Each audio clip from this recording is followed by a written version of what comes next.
खबर शामिल करते हैं सिलमवाली से। सिलमवाली के नवाही गांव चक नंबर 137 जनूबी में 9 मुहर्रम उल हराम को शहादत इमाम हुसैन अलैहिस्सलाम नहायत अकीदत व एहतराम से मनाया गया।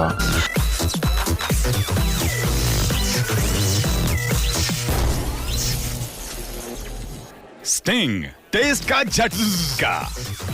उज़्ज़ादारों ने अलम उठा रखे थे और नोहा खानी कर रहे थे। उज़्ज़ादारों की बड़ी तादाद जलूस में शामिल थी। जलूस में नोहा खानी के साथ मातम हुसैन भी जारी था। जलूस सैयद इफ्तिखार हुसैन शाह, सैयद इब्रार हुसैन शाह के घर से बरामद हुआ और अपने मकामी रास्तों से होता हुआ कब्रिस्तान जाकर वापसी सैयद बरादरान के घर इख्तिताम पजीर हुआ। सिक्योरिटी के फ़राइज़ थाना सिलमवाली DSP सजाद अहमद चीमा, SHO राना तौकीर अब्बास की ज़ेर निगरानी सब इंस्पेक्टर सरफराज अहमद डुड्डी ने अपनी फोर्स के अमरा अदा किए।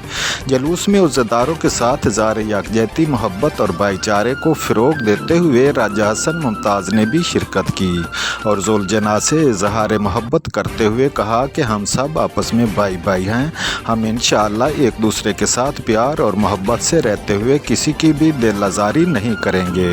कैमरामैन टीम के साथ Haji Bawa Arif Jutt, bureau chief, City 1 news Sargodha से।